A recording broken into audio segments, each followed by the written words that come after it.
Hello my dear students, welcome to the IMB education. आज की इस वीडियो में हम करेंगे क्लास 12th बायोलॉजी का चैप्टर नंबर 3 ह्यूमन रिप्रोडक्शन और ये हमारा लेक्चर नंबर 3 है। इसमें हम डिस्कस करने वाले हैं गैमेटोजेनेसिस।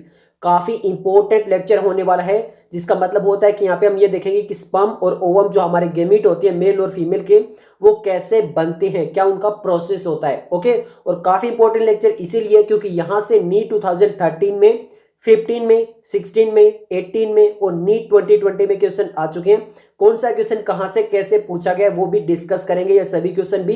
तो चलिए स्टार्ट करते हैं हम गैमेटोजेनेसिस को। तो सिंपल सा हेडिंग का आपको मतलब समझ में आ जाना चाहिए। हमने बताया था कि जेनेसिस का मतलब होता है टू फॉर्मेशन, गैमीटो मतलब यहाँ पे गैमीट, तो गैमीट का फॉर्मेशन कैसे होता है ह्यूमंस के अंदर, वही प्रोसेस यहाँ पर बताया गया है। तो एनसीईआरटी पहले जो है वो मेल गेमिट को बताती है कि उसका क्या प्रोसेस है, देन जो वो स्पर्म का थोड़ा सा इंट्रोडक्शन देती है कि वहां पे स्पर्म का क्या कुछ स्ट्रक्चर वगैरह होता है, क्या फंक्शन वगैरह होता है, एंड देन जो है वो फीमेल जो गेमिट कैसे फॉर्मेशन होता है उसके बारे में बात करती है। ओके, तो उसी सीक्वेंस में भी हम इसी लेक्चर के अंदर चलेंगे। प्योर एनसीईआरटी के अंदर ही हम चलेंगे क्योंकि लगभग जो क्वेश्चन आते हैं वो प्योर एनसीईआरटी बेस्ड आते हैं। अभी आपके सामने जब क्वेश्चन आएंगे तो आपको खुद को पता चल जाएगा। ओके, चलिए स्टार्ट करते हैं। सबसे पहले मेल गैमीट फॉर्मेशन से। अगर आपने इससे पहले वाले लेक्चर्स नहीं देखे तो आपको आई बटन के अंदर प्लेलिस्ट का लिंक मिल जाएगा, आप जाकर चेक कर सकते हो। Okay, the primary sex organ the testis in the male and the ovaries in the female that produce gametes. तो ये तो हम बात कर चुके हैं पहले, जब हमने मेल और फीमेल जो रिप्रोडक्टिव स्ट्रक्चर जब हमने देखे थे तब हमने बता दिया था कि टेस्टिस के अंदर जो वो आपके मेल गैमेट बनते हैं, ओवरीज के अंदर आपके फीमेल गैमेट बनते हैं, that is sperm that is produced in male and ovum that is produced in the female. Okay, तो ये तो गैमेट के नाम हो गए, मेल गैमेट का स्पर्म और फीमेल गैमेट का ओवम। तो यहां पर इस लाइन में कुछ ऐसा है नहीं। Bye the process called gametogenesis, यहां पर सिंपल सा है कि वो जो पूरा प्रोसेस होता है जिसके द्वारा गैमीट का प्रोडक्शन होता है, उस प्रोसेस को हम क्या बोलते हैं, गैमेटोजेनेसिस। तो यहां पर क्योंकि बोर्ड वगैरह में ऐसी डेफिनेशन पूछी जा सकती है गैमेटोजेनेसिस क्या होती है, तो ये जो दो लाइनें the primary sex organ testis यहां से लेकर यहां तक जो आप लिख सकते हो 1 या 2 मार्क्स के अंदर गैमेटोजेनेसिस की जो डेफिनेशन है वो पूछी जा सकती है। बोर्ड्स के लिए ये बताया मैंने। ओके, इन द टेस्टिस, अब यहाँ पे ये मतलब पूरा जो अब आगे बात करेंगे वो यहाँ पे सबसे पहले बात करेंगे मेल रिप्रोडक्टिव स्ट्रक्चर के अंदर जो मेल गैमीट बनता है उसके बारे में, फिर जो है स्पर्म का थोड़ा सा स्ट्रक्चर देखेंगे और देन हम किसकी बात करेंगे, फीमेल की। तो अब यहाँ से जो स्टार्ट होता है वो क्या स्टार्ट होता है, आपका मेल गैमीट कैसे फॉर्मेशन होता है वो प्रोसेस यहाँ पे बताया गया है। In the testis, the immature male germ cell that is spermatogonia produce sperm by spermatogenesis। तो यहां पर हमने बात की थी कि वहां पर जो आपकी सेमिनिफेरस ट्यूब्यूल होती है वहां पे 2 टाइप के सेल्स होते हैं। एक होते हैं कि आपके मेल जर्म सेल जिन्हें हम बोलते हैं स्पर्मेटोगोनिया, एंड सेकंड कौन से थे, आपके सर्टोली सेल थे। तो उन दोनों का फंक्शन भी यहां पर आएगा। अगर आपको लास्ट वाला पहला लेक्चर देखा हुआ है मेल रिप्रोडक्टिव स्ट्रक्चर वाला, तो आपके लिए चीजें बहुत ही आसान होने वाली है। ओके, तो यहां पर यही बता रहा है कि जो मेल जर्म सेल थे स्पर्मेटोगोनिया, वही प्रोड्यूस करते हैं क्या, आपके स्पर्म प्रोड्यूस करते हैं, और जो प्रोसेस होता है उसको हम क्या बोलते हैं, स्पर्मेटोजेनेसिस। तो मैं आपको पहले ही बता चुका हूं जेनेसिस का मतलब होता है टू फॉर्मेशन, तो स्पर्मेटो यानी स्पर्म का फॉर्मेशन यहां पर होगा, तो अब इसको हम क्या बोल देते हैं, स्पर्मेटोजेनेसिस। ओके, अब ये कब स्टार्ट होता है, that begins at the puberty. अब यहां पर एक मेजर डिफरेंस आता है, जो फीमेल गैमेट होता है ना वो तो एम्ब्रियो के टाइम पे ही जो है उनका फॉर्मेशन स्टार्ट हो जाता है, बट मेल के अंदर जो आपका स्पर्म प्रोडक्शन का जो वर्क है वो कब स्टार्ट होता है आपका, वो स्टार्ट होता है प्यूबर्टी की स्टेज पे। बट अगर आप उसको ऐसे देखोगे कि वो स्टॉप कब होता है, तो जो आपका मेल का स्ट्रक्चर जो है गैमेट फॉर्मेशन वो लाइफ लॉन्ग चलता रहता है, मतलब वो ओल्ड एज तक जो है वो फॉर्मेशन वाला सिस्टम चलता ही रहेगा, वो प्रोसेस चलता ही रहेगा। बट फीमेल के अंदर क्या होता है, अगर वो प्यूबर्टी में स्टार्ट हो रहा है तो वो अराउंड 45 to 50 एज के पास जो है वो मेनोपॉज आ जाता है, यानी वहां पर फिर गैमेट फॉर्मेशन स्टॉप हो जाता है। तो ये आप ये कह सकते हो कि अगर वो टाइम वहां पे पहले ले रहा है तो वो टाइम जो है वो इक्वल कर दिया गया। ओके, ये नेचुरल प्रोसेस होते हैं, ये ऐसे ही होते हैं। ओके, अब यहां पर क्या होता है और क्या नहीं होता है उसी चीज को हम देखेंगे कि जो हमारा स्पर्मेटोगोनिया होते हैं। ओके, जो स्पर्मेटोगोनिया क्या था, आपका जो मेल जर्म सेल था उसके अंदर क्या चीजें होती है, कौन सी डिवीजन होती है, कितने प्रोसेस होते हैं, कितनी डिवीजन होती है, और तब जाकर जो वो स्पर्म बनता है, तो वही यहां पर बताया गया है। तो सबसे पहले यहां पे लिखा गया था स्पर्मेटोगोनिया, सिंगुलर को क्या हम बोलते हैं, स्पर्मेटोगोनियम। अगर केवल सिंगल सेल है, सिंगल जर्म सेल है, तो उसको हम बोलेंगे स्पर्मेटोगोनियम, बट ये सिंगल नहीं होते हैं, बहुत सारे होते हैं, तो इसीलिए हम इसको क्या बोलते हैं, स्पर्मेटोगोनिया बोलते हैं। Present on the inside wall of the seminiferous tubule. तो ये तो हमने देखा था कि सेमिनिफेरस ट्यूब्यूल के अंदर ही होते हैं, चाहे आपके सर्टोली सेल हो जो न्यूट्रिशन प्रोवाइड करते हैं वो भी, और ये आपके मेल जर्म सेल्स स्पर्मेटोगोनिया ये सेमिनिफेरस ट्यूब्यूल के अंदर ही प्रेजेंट होते हैं। बट अब यहां पर सबसे इंपॉर्टेंट जो लाइन लिखती है एनसीईआरटी वो इंपॉर्टेंट है, multiply by mitotic division and increase in number. अब ये क्योंकि स्पर्मेटोगोनिया होते हैं वहां पे फिर भी होते हैं, मतलब 10 20 30 40 इतने सारे, तो अब वहां पर सबसे पहली जो डिवीजन होती है वो माइटोटिक डिवीजन होती है। माइटोटिक डिवीजन में आपको पता है कि वहां पे प्लोइडी के अंदर कोई भी चेंज नहीं होता है कभी भी। सेल साइकिल सेल डिवीजन हमारा चैप्टर कंप्लीट हो चुका है जब हमने माइटोसिस एंड मियोसिस जो है वो पढ़ चुके हैं। अगर आपने वो चैप्टर नहीं देखा है या फिर आपको अगर वो नहीं आता है तो हमारे चैनल पे प्लेलिस्ट पड़ी हुई है, आप जाकर प्लेलिस्ट चेक कर सकते हो, आपको वो चैप्टर मिल जाएगा। तो माइटोसिस जो डिवीजन होती है उसके अंदर क्या होता है कि कभी भी प्लॉइडी चेंज नहीं होता। अगर कोई ट्रिप्लॉइड है तो वो माइटोटिक के बाद ट्रिप्लॉइड ही रहेगा, डिप्लॉइड है तो डिप्लॉइड रहेगा, हैप्लॉइड है तो हैप्लॉइड रहेगा। तो यहां पर कहने का मतलब क्या है कि जो गेमीट होता है वो तो हैप्लॉइड होता है, और ये जो आपके स्पर्मेटोगोनिया है ये डिप्लॉइड होते हैं। बट स्पर्मेटोगोनिया के अंदर पहले मान लीजिए 1 या 2 सेल है तो वहां पर माइटोटिक डिवीजन होगी ताकि उनके नंबर बढ़ जाए। अब ऐसा क्यों है? क्योंकि जब मेल एक टाइम पे इजेकुलेट करता है तो वो उसी टाइम लगभग अराउंड 200 to 300 मिलियन जो स्पर्म है उसको इजेकुलेट कर देता है। तो इतने सारे नंबर्स, ओके, इतने सारे नंबर्स जो है वो एक स्पर्मेटोगोनिया नहीं बना सकता है। तो वहां पर क्या होता है, पहले स्पर्मेटोगोनिया के अंदर माइटोटिक डिवीजन होती है ताकि उसके नंबर बहुत ज्यादा बढ़ जाए। ओके, तो इसीलिए यहां पर सबसे पहले कौन सी डिवीजन होगी, आपकी माइटोटिक डिवीजन होगी। ये सिंपल सा है कि वहां पे नंबर्स को इंक्रीज करना है ताकि स्पर्मेटोगोनिया कभी भी कम ना हो, क्योंकि ये प्रोसेस जो है वो प्यूबर्टी से स्टार्ट होकर ओल्ड एज तक चलता ही रहता है इसीलिए। ओके, तो यहाँ पर आप अगर स्पर्मेटोगोनिया पहले ही खत्म हो गए 1 या 2 ईयर के अंदर तो फिर क्या फायदा है। तो इसीलिए उसके नंबर बढ़ाए जाते हैं किस डिवीजन के द्वारा, माइटोटिक डिवीजन के द्वारा। Okay, each spermatogonia is diploid and contain 46 chromosome. तो हमने आपको ये बता दिया कि जो स्पर्मेटोगोनिया होता है वो क्या होता है, आपका डिप्लॉइड होता है। वो क्या होता है, आपका डिप्लॉइड होता है। और कितने क्रोमोसोम होते हैं उसमें, 46, क्योंकि ह्यूमन बींग्स के अंदर जो है वो कितने क्रोमोसोम होते हैं, 46 क्रोमोसोम ही होते हैं, या फिर आप ये बोल सकते हो 23 पेयर्स होते हैं। अब यहां से क्वेश्चन तो आ चुके हैं, बट जो लास्ट में टेबल दी हुई है वहां पे आसानी से समराइज करके वहीं पर हम सभी क्वेश्चन डिस्कस करेंगे। तो ये जो आपके स्पर्मेटोगोनिया, ये डिप्लॉइड या हैप्लॉइड, इससे रिलेटेड क्वेश्चन आपका आ चुका है नीट 2020 के अंदर भी। ओके, तो ये इंपॉर्टेंट है, ये भी आपको याद रखना कि स्पर्मेटोगोनिया क्या होता है, डिप्लॉइड होता है। वहां पे डिवीजन स्टार्टिंग में कैसी होती है, माइटोटिक होती है, ताकि वहां पे नंबर बढ़ पाए। फिर क्या होता है, देखिए, ईच स्पर्मेटोगोनिया, फिर क्या होता है, some of the spermatogonia called primary spermatocyte periodically undergo meiosis. अब यहां पर एक एक वर्ड काफी इंपॉर्टेंट होता है एनसीईआरटी का। ये बोल रहा है कि सबसे पहले वहां पे क्या है, स्पर्मेटोगोनिया सेल्स है। अब स्पर्मेटोगोनिया सेल्स में पहले क्या हुआ, माइटोटिक हुआ, बहुत सारे नंबर इंक्रीज हो गए। अब अगर मान लीजिए स्टार्टिंग में ऐसा मान लेते हैं कि पहले टोटल जो है वो 5 स्पर्मेटोगोनिया थे। ओके, कितने थे, 5 थे। अब वहां पर माइटोटिक डिवीजन होती है और वो बन जाते हैं 100। कितने बन जाते हैं, 100। अब 100 में क्या होगा, जो 20 होंगे एक साथ सारे 100 जो है वहां पर मियोसिस नहीं होगा।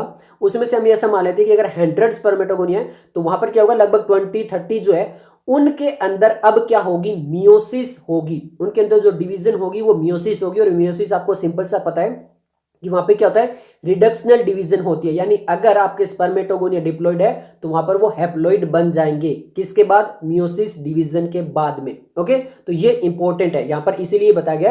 और वहां पर पीरियोडिकली अंडरगो होता है, पीरियोडिकली मतलब बार बार होता ही रहता है। पहले वो 20 का हो जाएगा, फिर अदर 20 का हो जाएगा, फिर अदर 20 का हो जाएगा। और ऐसे जो आपके स्पर्मेटोगोनिया वो माइटोटिक के द्वारा नंबर बढ़ाती रहेगी। और उनमें से कुछ एक है, उनमें माइटोटिक मियोटिक डिवीजन होते हुए वो क्या बनाते रहेंगे, स्पर्म का फॉर्मेशन करते रहेंगे। ओके, तो ये इंपॉर्टेंट है। अब जिनके अंदर मियोसिस हो रहा है उनको हम बोलते हैं प्राइमरी स्पर्मेटोसाइट। अब यहां पर एक वर्ड आता है, देखो, स्पर्मेटो के बाद में ऊसाइट, UCYTE। ये जो ऊसाइट होता है ना, वो सेल जो आपका डिवीजन के अंदर जाएगा, जहां पर उस सेल के अंदर जहां पे डिवीजन होगी उसको क्या बोलते हैं, हम ऊसाइट बोलते हैं। तो यहां पर वो जो स्पर्मेटोगोनिया के वो सेल जहां पर सबसे पहले अब मियोसिस स्टार्ट होगी, तो पहली जो मियोसिस स्टार्ट होगी उनको हम क्या बोलते हैं, प्राइमरी स्पर्मेटोसाइट बोलते हैं। स्पर्मेटो यानी स्पर्म का फॉर्मेशन होगा, वो सेल जहां पर मियोटिक डिवीजन होगी और क्या बनेंगे, स्पर्म बनेंगे। तो अभी हमने आपको ये बताया था कि पहले हमारे पास केवल 5 स्पर्मेटोगोनिया थे, वो डिवाइड हुए, टोटल हो गए कितने 100। वहां पर जो डिवीजन हो रही थी वो कौन सी हो रही थी, माइटोटिक डिवीजन हो रही थी। अब उसमें से जो 20 या 30 जो है वो आगे मियोसिस जो डिवीजन करवाएंगे, तो वो जो 20 या 30 स्पर्मेटोगोनिया है जहां पर मियोसिस डिवीजन होने वाली है, उन स्पर्मेटोगोनिया का हम नाम क्या बोलेंगे, प्राइमरी स्पर्मेटोसाइट। यानी ये जो प्राइमरी स्पर्मेटोसाइट है आपके 20 या 30, अब यहां पर क्या होगी, आपकी मियोसिस डिवीजन होगी। तो उन्हीं स्पर्मेटोगोनिया ही है वो, बट उनका नाम चेंज करके क्या बोल दिया गया हमने, प्राइमरी स्पर्मेटोसाइट बोल दिया गया है। ओके, तो ये आपको चीज समझ में आ चुकी होगी। चलिए, A primary spermatocyte complete the first meiotic division, that is reductional division, leading to the formation of two equal haploid cell called the secondary spermatocyte। ये काफी इंपॉर्टेंट है, बहुत ज्यादा इंपॉर्टेंट लाइन है।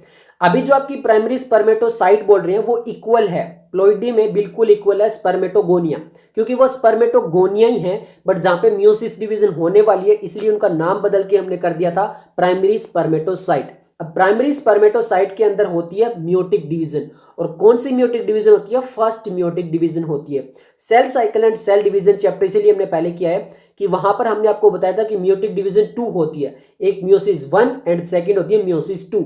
मियोसिस 1 की जो प्रोफेज 1 होती है वो काफी आपकी कॉम्प्लिकेटेड होती है, जहां पे लेप्टोटीन, जाइगोटीन, पेकाइटिन, डिप्लोटीन, डाइकाइनेसिस वगैरह अलग अलग स्टेजेस भी आती है। तो वहां पर क्या होता है, जो मियोसिस 1 कंप्लीट जैसे ही होती है तो वहां पर उसी को बोलते हैं रिडक्शनल डिवीजन, और मियोसिस कंप्लीट होते ही क्या होता है, जो डिप्लॉइड ऑर्गेनिज्म है वो कैसा हो जाएगा, हैप्लॉइड हो जाएगा। वो कैसा हो जाएगा, हैप्लॉइड हो जाएगा। तो यही बताने की कोशिश करें कि प्राइमरी स्पर्मेटोसाइट जो आपकी स्पर्मेटोगोनिया ही है बट वहां पर मियोसिस होने वाली है, उनके अंदर मियोसिस 1 ही कंप्लीट होती है। मियोसिस पूरे में 2 होती है बट वहां पर मियोसिस 1 कंप्लीट होती है, जिसको हम रिडक्शनल डिवीजन बोलते हैं। और वहां पर जो सेल बनती हैं वो कैसे होते हैं, हैप्लॉइड होते हैं। तो वहां पर प्राइमरी के बाद जो आपके बनते हैं वो क्या बनते हैं, सेकेंडरी स्पर्मेटोसाइट। देखो वहां पे भी वापस ऊ साइट ही नाम लिखा है। ऊ साइट क्यों लिखा है, क्योंकि ये सेल तो कंप्लीट हो चुके हैं बट वहां पर वापिस से क्या होगी, अभी सेल डिवीजन कंप्लीट नहीं है, वापिस से सेल डिवीजन होगी। तो इसीलिए आपको ये ऊ साइट वर्ड वाला नाम बहुत ही इंपॉर्टेंट है। ओके, तो ये आपको याद रखना है। तो यहां पर ये देखिए सेकेंडरी स्पर्मेटोसाइट, ओ साइट का मतलब क्या है कि यहां पर वापिस से डिवीजन होगी। अभी जो सेकेंडरी स्पर्मेटोसाइट है वो कैसे है, हैप्लॉइड है, विच है ओनली 23 क्रोमोसोम। तो हर एक के अंदर कितने क्रोमोसोम है, 23 थे। स्पर्मेटोगोनिया के अंदर कितने थे, 46 थे। प्राइमरी स्पर्मेटो के साथ कितने थे, 46 थे। वहां पर मियोसिस 1 कंप्लीट हुई है। मियोसिस 1 कंप्लीट होते क्या बने हैं, सेकेंडरी स्पर्मेटोसाइट बने हैं। जो वो साइट बने हैं उनमें अब क्योंकि वहां पे मियोसिस 1 हो चुकी है, वो रिडक्शनल डिवीजन कहलाती है, तो वहां पे प्लॉइडी जो वो हाफ हो चुकी है। तो ये आपको अच्छे से क्लियर हो गया होगा। ओके, अब क्योंकि ये ओ साइट है तो सेकेंडरी स्पर्मेटोसाइट जो है वहां पर वापिस से एक और डिवीजन होगी, और वो डिवीजन कौन सी होगी, मियोटिक सेकंड। जो मियोसिस के अंदर मियोसिस 2 है वो अब किसके अंदर होगी, स्पर्मेटोसाइट के अंदर होगी। बट यहां पर वो बिल्कुल सेम रहती है माइटोटिक के जैसी। वो हमने एनसीईआरटी ने भी यही लाइन बोलती है कि जो आपकी मियोसिस 2 है वो बिल्कुल इक्वल है माइटोसिस के अकॉर्डिंग। तो वहां पर प्लॉइडी अब चेंज नहीं होगी, अब जो वो हैप्लॉइड बन चुके हैं वहीं पर माइटोसिस होगा और नंबर जो वो बढ़ जाएंगे। ओके, तो यही बोला गया। देखिए, the secondary spermatocyte undergo the second meiotic division to produce 4 equal haploid spermatid. ये इंपॉर्टेंट है। ओके, तो यहां पर अब देखिए होता क्या, मैं पूरा प्रोसेस आपको बता देता हूं। स्टार्टिंग में क्या होता है, स्पर्मेटोगोनिया होते हैं, वहां पर माइटोटिक डिवीजन होती है, वो काफी नंबर अपने इंक्रीज कर देते हैं। उनमें से कुछ जो स्पर्मेटोगोनिया जो मियोसिस करेंगे उनको हम बोलते हैं प्राइमरी स्पर्मेटोसाइट। वहां पर मियोसिस 1 होती है। ओके, मियोसिस 1 होने के बाद क्या होता है, 2 सेल बन जाते हैं। वो कैसे होते हैं आपके, वो आपके होते हैं हैप्लॉइड, जिनको हम बोलते हैं सेकेंडरी स्पर्मेटोसाइट। सेकेंडरी स्पर्मेटोसाइट बिल्कुल जो अब वहां पर डिवीजन होगी वो कौन सी होगी, मियोसिस 2 होगी, जो बिल्कुल इक्वल होती है माइटोटिक के अकॉर्डिंग। तो वहां पर जो आपके वापिस से 2 सेल और बनेंगे, तो टोटल नंबर ऑफ सेल कितने हो जाएंगे, 4 हो जाएंगे। टोटल कितने हो जाएंगे, 4 हो जाएंगे। और 4 के 4 के आपके हैप्लॉइड है, उनको क्या बोला जाता है, स्पर्मेटिड बोला जाता है। तो यहां तक ये चीजें आपको क्लियर हो चुकी होगी। ओके, ये डायग्राम जो है वो थोड़ा सा अभी हम रुक कर देखेंगे। अब देखिए, what would be the number of chromosome in the spermatid. Spermatid के अंदर नंबर ऑफ क्रोमोसोम पूछा था, वो होंगे 23, क्योंकि हमने आपको बताया था सेकंड मियोटिक डिवीजन बिल्कुल इक्वल होती है माइटोटिक, वहां पे प्लॉइडी में कोई भी चेंज नहीं होगा। अगर सेकेंडरी स्पर्मेटोसाइट के पास 23 थे तो स्पर्मेटिड के पास भी कितने रहेंगे, 23 रहेंगे। ओके, ये क्लियर है। Okay, the spermatid are transport into spermatozoa that is sperm by the process called spermiogenesis. बहुत ही इंपॉर्टेंट है, यहां से आपका AIPMT 2010 और नीट 2018 में क्वेश्चन आ चुका है। तो ये दो जो डेफिनेशन आने वाली बहुत ही इंपॉर्टेंट है। अब यहां पर क्या होता है, जो सेकेंडरी स्पर्मेटोसाइट के अंदर मियोटिक डिवीजन हुई और वहां पर बने स्पर्मेटिड, अब वो स्पर्मेटिड चेंज होकर बना देंगे स्पर्म। वहां पर प्लोइडी वगैरह कुछ नहीं होगी, थोड़ा सा डिफरेंशिएशन होगा, मतलब थोड़ा सा उनमें चेंज होगा, और वही जो स्पर्मेटिड बने हैं वो किस में कन्वर्ट हो जाएंगे, आपके स्पर्म में कन्वर्ट हो जाएंगे। और स्पर्म को हम क्या नाम देते हैं, दूसरा स्पर्मेटोजोआ। आप स्पर्मेटोजोआ बोलिए, स्पर्म बोलिए, एक ही बात है। तो यहां पर ये जो स्पर्म है उनके अंदर जो चेंज हो रहा है उस प्रोसेस को क्या बोलते हैं हम, स्पर्मियोजेनेसिस। तो वो प्रोसेस क्या होता है आपका, स्पर्मियोजेनेसिस। देखिए स्पर्मियोजेनेसिस या स्पर्मिएशन, इनकी डेफिनेशन आ सकती है 1 या 2 में, या फिर इनके डिफरेंस पूछा जा सकता है। वो बोर्ड के अकॉर्डिंग मैं आपको बता रहा हूं, जो आपका बोर्ड का एग्जाम होता है वहां पर कुछ ऐसा आ सकता है। ओके, चलिए, ये तो था हमारा स्पर्मियोजेनेसिस। अब यहां पर देखिए क्या होता है, आफ्टर द स्पर्मियोजेनेसिस, स्पर्मियोजेनेसिस जैसे ही कंप्लीट होती है, यानी स्पर्म का फॉर्मेशन हो जाता है, जब स्पर्म का फॉर्मेशन हो जाता है, या आप ये बोल सकते हो स्पर्मेटोजोआ, बात तो एक ही है, जब उसका फॉर्मेशन हो जाता है तब क्या होता है, देखिए sperm had become embedded in the Sertoli cell। अब आपको याद आना चाहिए, सेमनीफेरस ट्यूब्यूल के अंदर हमने बात की थी, 2 टाइप के सेल्स होते हैं, एक होता है मेल जर्म सेल जिसे स्पर्मेटोगोनिया बोलते हैं, सेकंड होते हैं आपके सर्टोली सेल। तो वहां पर जो स्पर्मेटोगोनिया है वो बनाते हैं स्पर्म। अब जब स्पर्म का फॉर्मेशन हो जाता है उसके बाद में जो स्पर्म का हेड होता है, जो हेड रीजन होता है, वो किस में इंबेडेड हो जाता है, किसके साथ वो अटैच हो जाता है, सर्टोली सेल के साथ। और सर्टोली सेल क्या करता है, न्यूट्रिशन प्रोवाइड करने का काम करता है। And are finally released from the seminiferous tubule by the process called spermiation. देखिए डिफरेंस याद रखिए, स्पर्मियोजेनेसिस, जेनेसिस का मतलब है कि यहाँ पे कुछ फॉर्मेशन होता है, जो स्पर्मेटो जो है वो कन्वर्ट होकर किस में कन्वर्ट हो रहा है, स्पर्म में कन्वर्ट हो रहा है, जो स्पर्मेटिड है वो किस में कन्वर्ट हो रही है, स्पर्म में कन्वर्टेड हो रही है, तो उसको तो नाम दे दिया स्पर्मियोजेनेसिस। बट जब आपका स्पर्म सर्टोली सेल के साथ अटैच होके सेमिनिफेरस ट्यूब्यूल से जो बाहर भेजा जाता है, उस प्रोसेस को हम बोलते हैं क्या, स्पर्मिएशन बोलते हैं। और ये दोनों आपका स्पर्मियोजेनेसिस और स्पर्मिएशन, ये आपका नीट 2018 में क्वेश्चन आ चुका है। तो ये चीज आपको बहुत ही इंपॉर्टेंट याद रखनी है। ओके, अब हम डायग्राम देख लेते हैं ताकि आपको चीजें थोड़ी सी अच्छे से समझ में आए, और फिर हम क्वेश्चन भी डिस्कस करेंगे नीट 2018 का। ओके, तो यहां पर ये सेमिनिफेरस ट्यूब्यूल जो है उसका यहाँ पर डायग्राम दिया है। देखिए डायग्रामेटिक सेक्शन व्यू ऑफ है सेमिनिफेरस ट्यूब्यूल। ओके, थोड़ा सा बड़ा करके दिखाया गया है।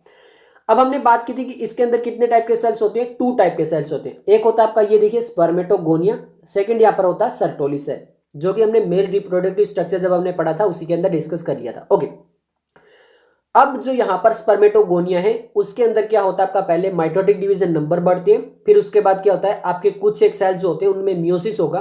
तो कुछ एक सेल जिनके अंदर मियोसिस होगा उनको क्या बोलते हैं, प्राइमरी स्पर्मेटोसाइट। तो यहां पर इन्होंने ये बताया प्राइमरी स्पर्मेटोसाइट। ओके, फिर जब आपके प्राइमरी स्पर्मेटोसाइट जो है उनके अंदर मियोटिक 1 डिवीजन होती है तो वहां पे बनते हैं सेकेंडरी स्पर्मेटोसाइट। अब जब सेकेंडरी स्पर्मेटोसाइट में वापिस से कंप्लीट हो जाता है मियोटिक 2 डिवीजन, जब कंप्लीट हो जाता है तो बन जाते हैं स्पर्मेटिड। अब स्पर्मेटिड कन्वर्ट होके बनते हैं स्पर्मेटोजोआ, वही यहाँ पर दिखाया गया है। अब यहाँ पर देखिए ये वाले जो सेल है आपके सर्टोली सेल, यहाँ पर ये देखिए स्पर्म का हेड जो है वो इम्बेडेड दिखाया गया है किसके अंदर, आपका सर्टोली सेल के अंदर। ये बता रहे हैं स्पर्मिएशन प्रोसेस को। और जब ये स्पर्मिएशन प्रोसेस कंप्लीट हो जाता है फिर उसके बाद सेमिनिफेरस ट्यूब्यूल से बाहर भेज दिया जाता है। तो ये चीजें आपको क्लियर हो गई होगी यहां तक। ओके, अब जो हमारा नीट 2018 में क्वेश्चन है वो ये रहा, आपकी स्क्रीन पर क्वेश्चन पूछा गया है, the difference between spermiogenesis and spermiation.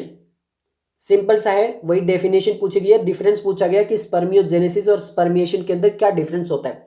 Option देख लीजिए, in spermiogenesis spermatozoa from Sertoli cell are released into the cavity of seminiferous tubule while in spermiation spermatozoa are formed.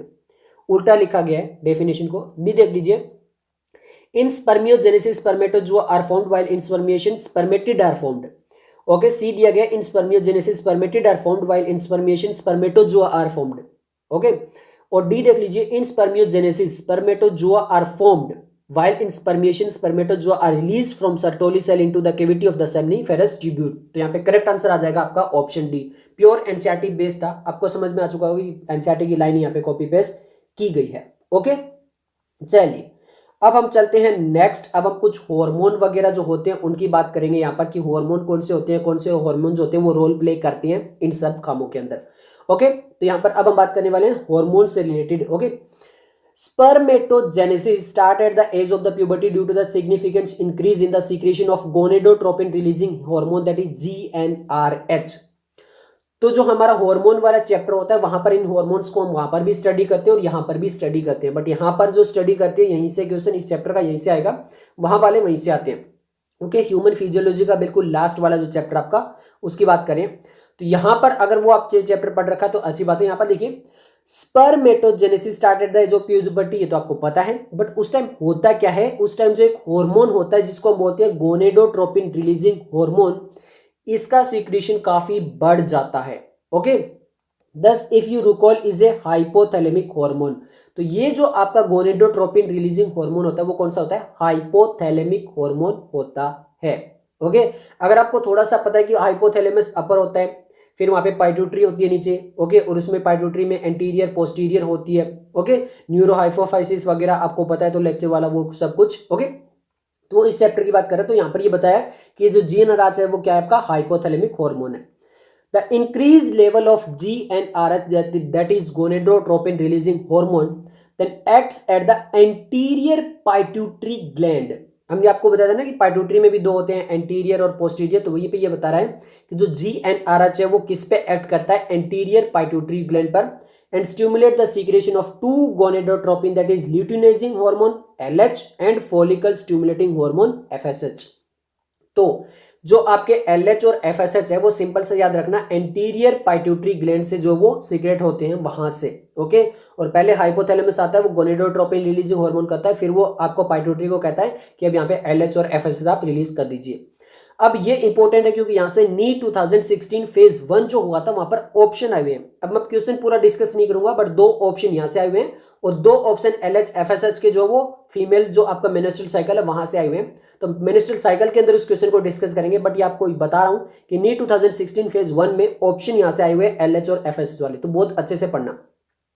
LH क्या काम करेगा, जो ल्यूटिनाइजिंग हार्मोन है, और फॉलिकल स्टिमुलेटिंग हार्मोन FSH है वो क्या काम करता है मेल के अंदर। ओके, चलिए देखिए, LH acts at the Leydig cells and stimulate synthesis and secretion of androgen। तो ये आपको पता है, हमने बात भी की थी कि यहां से आपका AIPMT 2012 में क्वेश्चन आ चुका है कि Leydig सेल्स क्या करते हैं, आपके एंड्रोजन हार्मोन को सीक्रेट करते हैं। ओके, तो ये हमने क्वेश्चन भी डिस्कस वगैरह कर चुके हैं, तो ये इंपॉर्टेंट। तो LH क्या करता है, सबसे पहले Leydig सेल्स पे जो वो एक्ट करता है और फिर क्या होता है आपका एंड्रोजन हार्मोन जो है वो सीक्रेट होता है Leydig सेल से। ओके, तो ये तो इंपॉर्टेंट पॉइंट होता है। LH का काम यहां पर ये है। Androgen in turn stimulate the process of spermatogenesis, और फिर एंड्रोजन जो होता है वही स्टार्ट करवाता है किसको, स्पर्मेटोजेनेसिस प्रोसेस को। तो ये याद रखना, stimulate the process of spermatogenesis. आपसे पूछे कौन सा हार्मोन, तो एंड्रोजन। एनसीईआरटी की कॉपी पेस्ट आप ये लाइनें याद किया करो। ओके, क्योंकि कॉपी पेस्ट ही लगभग क्वेश्चन आते हैं, अभी आपने देखा भी था नीट 2018 वाला। FSH क्या करता है, तो यहां पर देखिए, यहां पे LH तो था वो तो Leydig सेल्स पे आ रहा था, बट FSH है वो कहां पर आएगा, आपका सर्टोली सेल पर एक्ट करेगा। तो जो आपका FSH है that is acts on the Sertoli cells and stimulate and secretion of some factor which help in the process of spermiogenesis. Okay, तो यहां पर भी ये क्या कर रहे हैं, यहां पर जो आपका FSH है वो सर्टोली सेल्स के साथ मिलकर वहां पे कुछ सीक्रेशन करवाता है, कुछ ऐसे फैक्टर जो कि बहुत ही इंपॉर्टेंट होते हैं स्पर्मियोजेनेसिस के अंदर।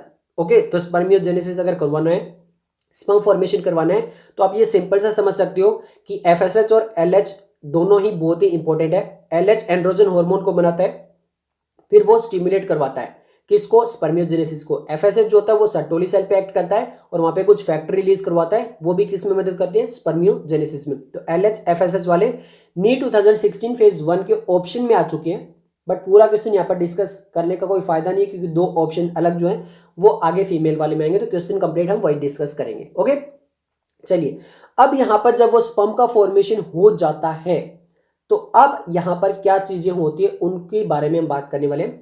तो पहले यहाँ पर जो स्ट्रक्चर दिया हुआ है उसको ही देख लेते हैं, फिर यहाँ पर आगे की बात करेंगे। तो स्ट्रक्चर जो डायग्राम दिया हुआ है उससे थ्योरी हमें काफी इंपॉर्टेंट समझ में आ जाएगी।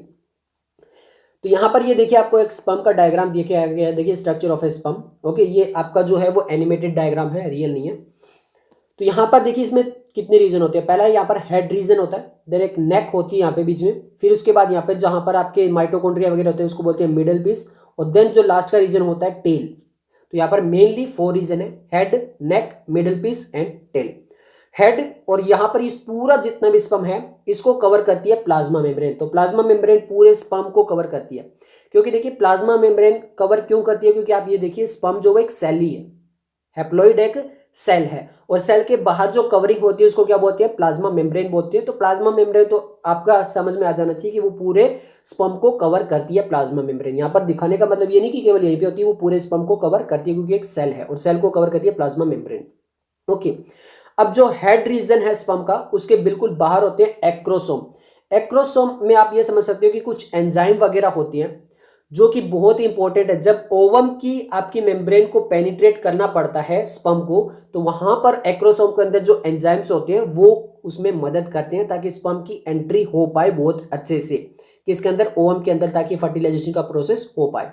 ओके, अब यहाँ पर जो बील्स का पोर्शन है वहां पे होती है आपकी न्यूक्लियस, और इसी न्यूक्लियस के अंदर आपको क्रोमोसोमल मटेरियल है। मेनली जो आपका ओवम के जो आपका क्रोमोसोमल मटेरियल के साथ जो फ्यूज करेगा वो क्रोमोसोमल मटेरियल यहाँ पर होता है इसके अंदर। ये जो न्यूक्लियस होती है इसके अंदर आपका मेनली जो गेमेट में जितना भी डीएनए वगैरह होता है वो यहाँ पर होता है क्रोमोसोमल मटेरियल। ओके, फिर नेक्स्ट जो रीजन आ जाता है वो नेक, और नेक के अंदर यहाँ पे आप देख सकते हो, फिर उसके बाद कुछ ज्यादा है नहीं। उसके बाद जो पोर्शन आता है वो आपका मिडल पीस आता है, और मिडल पीस के अंदर होती है आपके माइटोकॉन्ड्रिया। अब ये माइटोकॉन्ड्रिया क्यों है, क्योंकि माइटोकॉन्ड्रिया आपको पता नहीं चाहिए पावर ऑफ द सेल, तो ये सेल को पावर प्रोवाइड करते हैं, और स्पर्म को मोटिलिटी करनी है वहां पर किसके अंदर, जो फीमेल जेनेटिक ट्रैक्ट है वहां पर उसको मोटिलिटी काफी शो करनी है। तो उसकी वजह से उसके पास अगर एनर्जी नहीं है तो वो मोटिलिटी शो नहीं कर पाएगा। तो वो एनर्जी कौन प्रोवाइड करेगा, powerhouse of the cell यानी माइटोकॉन्ड्रिया। यहां पर ये जो होते हैं energy source of the swimming होते हैं। अब यहां पर अगर माइटोकॉन्ड्रिया जैसे आपका डीएनए होता है ना डबल हेलिक्स, अगर यहाँ पर माइटोकॉन्ड्रिया कुछ उस फॉर्म में आपको दिखाई भी देंगे कि यहाँ पे माइटोकॉन्ड्रिया कुछ इस तरह से चल रहे हैं।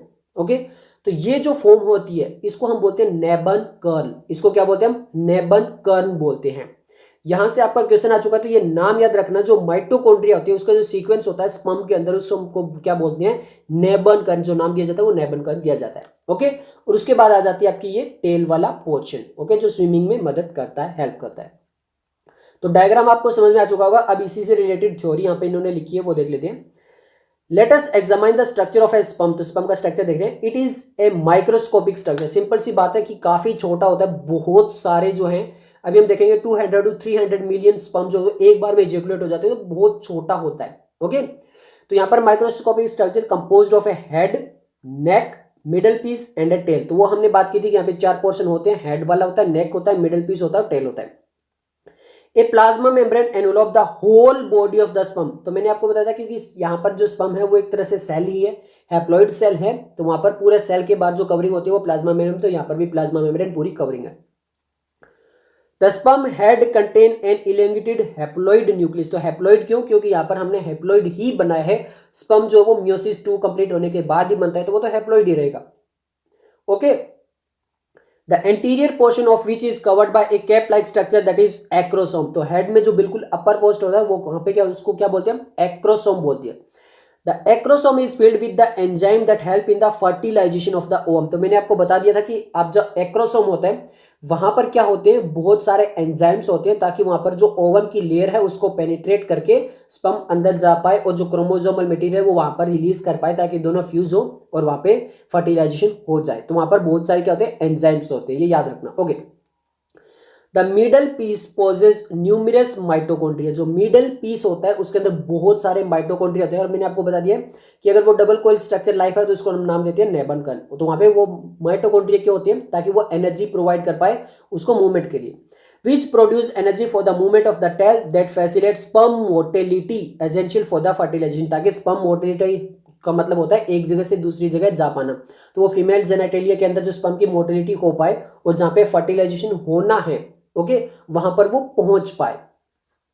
The human male ejaculate about 200 to 300 million sperm during a coitus of which for normal fertility at least 60% sperm must have normal shape and size. तो यहाँ पर आपको बताया था कि इतने सारे बहुत सारे स्पर्म जो होते हैं वो एक टाइम पे सीक्रेट होते हैं। तो यहाँ पर इन्होंने बोला कि जब इजैकुलेट होता है मेल के अंदर से तो वन टाइम के अंदर 200 to 300 मिलियन जो है वो स्पर्म लगभग निकलते हैं। अब उनमें से यहाँ पर इन्होंने बोला है फर्टिलिटी करवाने के लिए यानी फर्टिलाइजेशन करवाने के लिए वो जो 200 to 300 है उनमें से at least 60% sperm must have normal shape and size. तो यहाँ पर ये सभी जो आपके होते हैं वो पूरी तरह से उनके पास नॉर्मल शेप साइज सभी एक जैसे नहीं होते।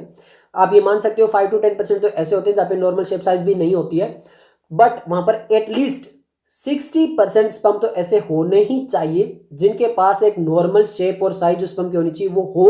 और वो जो 60% है उनमें से at least 40% of the must show vigorous motility.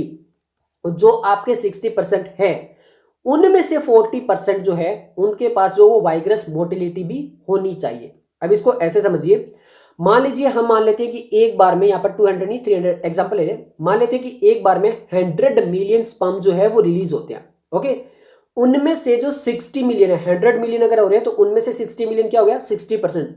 तो 60 जो है वो नॉर्मल शेप साइज होना ही होना चाहिए। ओके, उसके बाद उसमें से जो 60 मिलियन है उनमें से 40%, जो 60 मिलियन के 40% आप निकाल लीजिए, उनमें क्या होनी चाहिए वाइग्रस मोटिलिटी होनी चाहिए। उनमें क्या होनी चाहिए वाइग्रस मोटिलिटी बिल्कुल होनी ही चाहिए, ताकि वहां पर वो मोटिलिटी करके जहां पर आपका फर्टिलाइजेशन होना है उस पोजीशन पर वो पहुंच पाए फेलोपियन ट्यूब के अंदर। ओके, तो ये इंपॉर्टेंट पोर्शन है आपका। अब ये मत सोचना ना कि जो 60% ये हो गया और 40% टोटल 100% के पास ये होना चाहिए, भाई 60% के पास शेप होनी चाहिए और 40% के पास जो है वो मोटिलिटी होनी चाहिए। ये नहीं बता रहा है, ये बता रहा है कि जो 60 मिलियन बचे उनमें से जो 40% है उनके पास तो इतना होना चाहिए, और उन्हीं 40 मिलियन जो 40% है उन्हीं में से जाकर ही कोई आपका फर्टिलाइजेशन करवा पाएगा। ओके, क्योंकि लाइफ इज ए रेस। तो 3 इडियट में जब स्टार्ट होती है कि लाइफ इज ए रेस, तो वहां पर सबसे पहले किसकी रेस दिखाई जाती है, स्पर्म की रेस दिखाई जाती है। नहीं, वो स्पर्म मोटिलिटी शो कर रहे हैं, बहुत जल्दी जल्दी जा रहे हैं, तो वही तो दिखाया जाता है। ओके, अब जाकर 3 इडियट की एंट्री मत देख लेने, बट यूट्यूब पे देख भी सकते हो क्या। चलो ठीक है, ओके, तो अब हम आगे बात कर लेते हैं।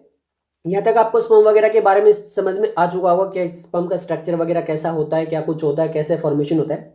तो sperm released from the seminiferous tubule are transported by the accessory duct secretion of the epididymis, vas deferens, seminal vesicle and prosternization for the maturation and motility of the sperm। ये इंपॉर्टेंट है। देखो simple सा है, अगर आपने male reproductive structure पढ़ रखा है तो मैंने आपको कहा था कि चीजें आसान हो जाएगी। यहाँ पर ये बता रहा है कि जैसे ही वो सेमिनिफेरस ट्यूब्यूल से बाहर जाता है तो वो एसेसरी डक्ट जो भी थी आपकी एपिडाइडमिस, वास एफरेंशिया, वास डेफरेंस वगैरह, वहां से होते हुए वो स्पर्म जो वो बाहर आ जाएगा। बट एक और इंपॉर्टेंट है, वहां पर epididymis, vas deferens, seminal vesicle और प्रोस्टेट वगैरह कुछ चीजें सीक्रेट कर रहे थे, आपको याद है, फ्रक्टोज वगैरह, कैल्शियमाइन वगैरह, इसके अलावा और भी बहुत सारी चीजें होती है जो सीक्रेट की जाती है। तो वो सब कुछ सीक्रेशन जो होता है, ओके, वो बहुत ही इंपॉर्टेंट है स्पर्म को मैच्योर करने में और उसकी मेटोलिटी को प्रोवाइड करने में, उसकी हेल्प करने में। यानी वो स्पर्म जो अच्छे से मोटिलिटी शो कर पाए और अच्छे से वो मैच्योर हो जाए, तो उसके लिए बहुत ज़्यादा इंपॉर्टेंट होती है जो भी यहाँ पे सीक्रेशन होता है। किन किन का,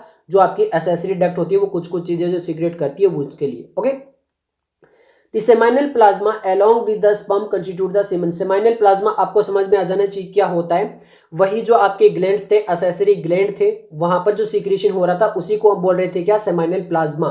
तो सेमाइनल प्लाज्मा स्पर्म के साथ मिलकर जो बनाते हैं उसको हम बोलते हैं सीमन। तो ये याद रखना, सीमन हम किसको बोलते हैं, sperm plus seminal plasma is equal to semen होता है। Okay, The function of the male sex accessory duct and gland are maintained by the testicular hormone androgen। ये इंपॉर्टेंट है, ये बहुत इंपॉर्टेंट है। तो ये जितने भी जो फंक्शन होते हैं, चाहे वो accessory ducts के हो चाहे वो ग्लैंड्स के हो, उनको कौन मेंटेन करता है, टेस्टिकुलर हार्मोन, जिसको क्या बोलते हैं हम, एंड्रोजन। तो एंड्रोजन यहाँ पर उन सभी चीजों को मेंटेन करता है।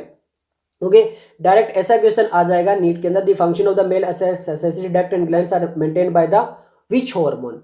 ओके, ऐसा क्वेश्चन पूछ लेंगे, डायरेक्ट कॉपी पेस्ट, और वहां पे आपको एक ऑप्शन या तो मिल जाएगा टेस्टिकुलर में अंदर एंड्रोजन, तो यहाँ पर वो आपका आंसर हो जाएगा। तो ये चीजें भी आप थोड़ा सा ध्यान रखिए जब पढ़ते हुए कि आपका एग्जामिनर कैसा क्वेश्चन पूछ सकता है, कैसा नहीं पूछ सकता है, क्योंकि मेनली जहाँ पर जो क्वेश्चन आ रहे हैं वो कॉपी पेस्ट ही आ रहे हैं। ओके, अभी जो हम बात करने वाले हैं वो बात करने वाले कि फीमेल गेमिट का फॉर्मेशन कैसे होता है, कब वो स्टार्ट होता है, क्या कुछ होता है। ओके, तो एक तो मैं आपको डिफरेंस बता चुका हूं यहाँ पर कि यहाँ पर ये जो है वो जब आपका एम्ब्रियो स्टेज पे ही स्टार्ट हो जाता है, बट वो प्यूबर्टी स्टेज पे स्टार्ट होता है। यहाँ पर भी वही आएंगे आपके, वहां पर वो थे कि प्राइमरी स्पर्मेटोसाइट वगैरह थे, सेकेंडरी स्पर्मेटोसाइट थे। यहाँ पर थोड़ा सा नाम चेंज हो जाएगा, प्राइमरी oocyte हो जाएगा प्राइमरी, और फिर सेकेंडरी oocyte वगैरह हो जाएगा। तो चीजें वही होगी, वहां पे स्पर्मेटोगोनिया थे, यहाँ पर ऊगोनिया है। ओके, चलिए तो अब हम स्टार्ट करने वाले हैं। The process of the formation of A mature female gamete is called oogenesis। अब याद रखना यहां पर पहला जो ऊ आ रहा है ना, ऊ, ओके, ये जो ऊ आ रहा है ना, ये वर्ड किसके लिए है, आपका ओवम के लिए, ओवम यानी ओ। तो ये याद रखना oogenesis, वहां पे क्या था, स्पर्मेजोनेसिस। तो स्पर्म पूरा किसके लिए आ गया, मेल गैमेट के लिए। यहाँ पे ये जो ऊ आ रहा है वो ओवम के लिए है ना, oogenesis यहाँ पे इसीलिए बोला गया, और वहां पे स्पर्मेजेनेसिस बोला गया था। ओके, चलिए, which is mark different from spermatogenesis. अब यहां पर ये स्पर्मेटोजेनेसिस से डिफरेंस है, कैसे है देखिए। oogenesis is initiated during the embryonic development stage when a couple of million gamete mother cell, that is oogonia। यहां पर ये वाला ऊ जो है वो किसके लिए है, ओवम के लिए। तो यहां पर जो oogonia है वहां पर क्या थे, स्पर्मेटोगोनिया थे। तो ये आज समझ में आ गया ना, वहां पर सेम ही चीजें हैं, यहां पर वो oogonia हो गया, वहां पे वो स्पर्मेटोगोनिया थे। यहाँ पर जो जर्म सेल होते हैं, जो आपके oogonia होते हैं, वो किस टाइम पे बन जाते हैं, एम्ब्रियोनिक जब स्टेजमेंट होती है, जब आपका मान लीजिए फीटस जो है वो एम्ब्रियो डेवलप ही हो रहा है, फीमेल डेवलप ही हो रहा है वहां पर। ओके, अभी जो है वो अंदर ये बॉडी के अंदर, तो उसी टाइम पे oogonia का फॉर्मेशन हो जाता है। बट मेल के अंदर प्यूबर्टी में जाके स्टार्ट होता है। Are formed within each fetal ovary, हर एक ओवरी में क्या होता है, no more oogonia are formed and added after the birth.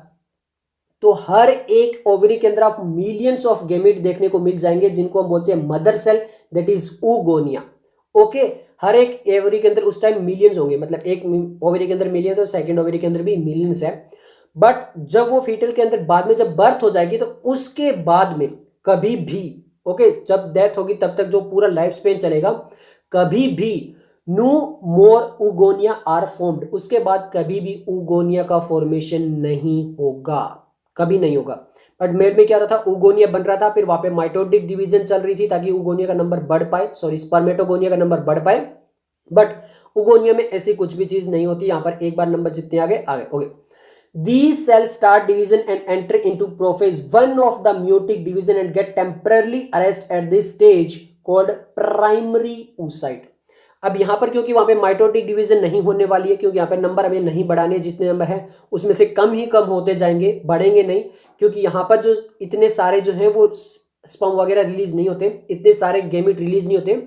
Mail में क्या होता है कि आप देखते हो 1 इजेकुलेट में 200 to 300 मिलियन स्पर्म जो वो इजेकुलेट होते हैं, बट यहां पर ऐसा नहीं होता है, यहां पर केवल सिंगल, एक टाइम पे सिंगल ही जो है वो रिलीज होता है। तो इसीलिए यहां पर इतने सारे नंबर जो वो नहीं बढ़ाने हैं। तो यहां पे डायरेक्ट जो डिवीजन स्टार्ट होगी वो कौन सी होगी, मियोटिक डिवीजन स्टार्ट हो जाएगी। ओके, तो ये आपको पता होना चाहिए। ओके, चलता रहेगा। बट इंपॉर्टेंट पॉइंट देखिए, यहां पर इन्होंने एक वर्ड बोला है, देखिए, the cell start division and enter into prophase 1 of the meiotic division. और प्रोफेज 1 के अंदर हम कई अलग अलग जो है वो पॉइंट पढ़ते हैं, वहां पर हम पढ़ते हैं अलग अलग स्टेजेस होती है उसमें, लेप्टोटीन, जाइगोटीन, पेकाइटीन, डिप्लोटीन, डाइकाइनेसिस। और जब हमने वो चैप्टर पढ़ा था तो हमने एक स्टेज देखी थी और हमने कहा था कि इस स्टेज पे आकर कई बार क्या होता है, आपके oocyte जो होते हैं वो मंथ्स या फिर ईयर तक यहाँ पर इस पेज पर आके वहां पे वो डिवीजन स्टॉप हो जाती है, काफी ईयर तक। तो आप मुझे कमेंट बॉक्स में बताना कि वो कौन सी स्टेज है प्रोफेज 1 की जहां पर ये चीज होता है, जहां पे जो ये मियोटिक डिवीजन है वो टेम्पररी अरेस्ट हो जाती है, यानी अब वो जब प्यूबर्टी आएगी तब जाकर वो स्टेज स्टार्ट होगी अगेन। ओके, तो यहां पर वो कौन सी ऐसी स्टेज है प्रोफेज 1 की जहां पर ये चीज प्रोसेस स्टॉप हो जाता है। ओके, अब जो आपकी प्राइमरी oocyte बन चुकी है, each primary oocyte then gets surrounded by a layer of granulosa cells and is called the primary follicle. अभी जो आपकी प्राइमरी oocyte है वो टेम्पररी अरेस्ट हो चुकी है, मियोटिक डिवीजन कंप्लीट नहीं हुआ है, तो उस टाइम क्या होने लगता है, फिर उसके बाहर कुछ ग्रेनुलर सेल्स की लेयर बनने लगती है जो उस प्राइमरी oocyte को कवर करती है। तो अब जो प्राइमरी oocyte को कवर करके जो लेयर से पूरा सेल बन जाता है उसको हम क्या बोलते हैं, प्राइमरी oocyte को हम कन्वर्ट कर देते हैं प्राइमरी फॉलिकल के अंदर। इंपॉर्टेंट पॉइंट आपको समझ में आ गया, प्राइमरी oocyte ही है बट उसके अंदर कोई डिवीजन नहीं हो रहा, उसके बाहर बहुत सारे ग्रेनुलर सेल्स आ चुके हैं और एक लेयर बना रहे हैं। ओके, तो यहां पर क्या बन जाएगी, वो फिर प्राइमरी फॉलिकल बन जाएगी। प्राइमरी oocyte को नाम दे दिया जाएगा primary follicle. A large number of these follicle degenerate during the phase from birth to puberty। अब जो ये आपकी प्राइमरी फॉलिकल है वो डीजनरेट होने लगती है। मैंने आपको बताया था कि जो आपका मेल होता है वहां पे तो स्पर्मेटोगोनिया थे, उसके अंदर माइटोटिक डिवीजन करके नंबर बढ़ाना है। क्यों? क्योंकि वहां पर एक ही बार में बहुत सारे गैमेट रिलीज होते हैं, बट फीमेल के अंदर ऐसा नहीं है। यहां पर एक बार में एक ही जो वो एग रिलीज होता है, वो भी मंथ में केवल 1 टाइम। तो यहां पर हमें मिलियंस ऑफ जो गैमेट है वो नहीं चाहिए। अगर मिलियंस ऑफ गैमेट चाहिए तो एक मंथ में एक हो रहा है, तो आप ये देखिए मिलियंस ऑफ मंथ लगने वाले हैं। ओके, तो ऐसा नहीं है, फिर वो तो बहुत ज्यादा लाइफ स्पेन हो जाएगी। तो यहां पर क्या हो रहा है कि अब हम नंबर घटाने हैं, कम ही कम कर रहे हैं। तो यहां पर जब प्राइमरी फॉलिकल बन जाती है तो वो धीरे धीरे खत्म भी होने लगती है। उसमें से कुछ ऐसी प्राइमरी फॉलिकल होती है जो धीरे धीरे क्या हो जाती है, डीजनरेट होती रहती है। Therefore at puberty only 60,000 to 80,000 primary follicle are left in each ovary. ये ईच वाला वर्ड आपको बहुत इंपॉर्टेंट होता है। ये बोल रहे हैं कि जब पहले एक ओवरी के अंदर मिलियंस ऑफ जो है वो थे आपके उगोनिया, बट उनमें जब मियोसिस 1 में अभी कंप्लीट भी नहीं हुई है, उससे पहले ही क्या हो रहा है कि उनका नंबर धीरे धीरे कम होता है और ईच ओवरी के अंदर कितना रह जाता है, 1 मिलियन से घटकर 60,000 से लेकर 80,000 तक ही प्राइमरी फॉलिकल बचती है, और वो भी धीरे धीरे साथ में डीजनरेट होती रहती है। अब ये कब बचती है, जब बर्थ से लेकर जब प्यूबर्टी स्टेज आती है तब केवल इतनी बचती है, 60,000 से लेकर 80,000 तक प्राइमरी फॉलिकल जो वो ईच ओवरी के अंदर बचती है। ओके, अभी जो आपकी प्राइमरी फॉलिकल थी जिसके बाहर ग्रेन्युलर सेल्स आ चुके थे, अब वहां पर क्या होगा, और ज्यादा ग्रेन्युलर सेल्स आएंगे, और ज्यादा आएंगे तो और लेयर होगी। Okay, the primary follicle gets surrounded by more layers of granular cells and a new theca and are called secondary follicle।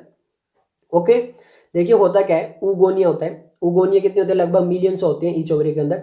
फिर वहां पर उनमें क्योंकि म्योसिस होना है तो oocyte वाला नाम आपको याद हो जाना चाहिए। तो यहाँ पर प्राइमरी oocyte बन जाते हैं। पहले वाला oocyte जो है वो ओवम के लिए, जैसे आपका प्राइमरी स्पर्मेटोसाइट था, यहाँ पे ओ जो है वो ओवम के लिए, तो प्राइमरी oocyte हो गया। अब यहाँ पर क्या रहा, क्योंकि हमें मियोसिस ही डिवीजन करवानी है तो मियोसिस भी कंप्लीट नहीं हो पाती है। प्रोफेज 1 की आपको बता चुका हूँ, मैंने भी नहीं बताऊँ। हाँ, तो वो कमेंट बॉक्स में आपको बता दें कि कौन सी स्टेज होती है प्रोफेज 1 की, जहाँ पर जाकर ये प्रोसेस थोड़ा रुक जाता है और वो प्यूबर्टी तक रुका रहता है, जब आगे फिर उसके बाद जो वो स्टार्ट होगा। तो यहाँ पर ये चीज ऐसा होती है। तो यहाँ पर फिर जो प्राइमरी oocyte बनती है, अब प्राइमरी oocyte जो क्योंकि वो स्टॉप हो चुकी है, म्योसिस अभी हो नहीं रहा है, तो वहां पर उसके बाहर कुछ ग्रेनुलर सेल्स आते हैं, वो प्राइमरी फॉलिकल बना देते हैं। अब प्राइमरी फॉलिकल के बाहर कुछ टाइम और चलता रहता है, फिर और सेल्स आ जाते हैं, तो फिर वो एक और लेयर बन जाती है और उसको बोल देते हैं सेकेंडरी फॉलिकल। ओके, अभी भी यहां पर मियोटिक डिवीजन 1 जो है वो कंप्लीट नहीं हुई है। On an average 12 to 13 years 14 years तक जो वो निकल गए हैं, बट अभी भी आप ये सकते हो कि आपका जो फर्स्ट मियोटिक डिवीजन है वो कंप्लीट नहीं हुई है। The secondary follicle soon transform into a tertiary follicle which is characterized by a fluid-filled cavity called antrum। ये इंपॉर्टेंट है। अब क्या होता है, प्राइमरी oocyte थे, उसके बाहर कुछ सेल्स आए तो प्राइमरी फॉलिकल, फिर कुछ और आए तो सेकेंडरी फॉलिकल। अब जो सेकेंडरी फॉलिकल है उसके बाहर कुछ और सेल्स आते हैं और वो प्राइमरी जो आपकी सेकेंडरी फॉलिकल ही वो कन्वर्ट हो जाती है किसके अंदर, टर्सरी फॉलिकल के अंदर, और उसके अंदर एक कैविटी होती है जहां पे फ्लूइड जो है वो फील्ड होता है, उस कैविटी को हम बोलते हैं antrum.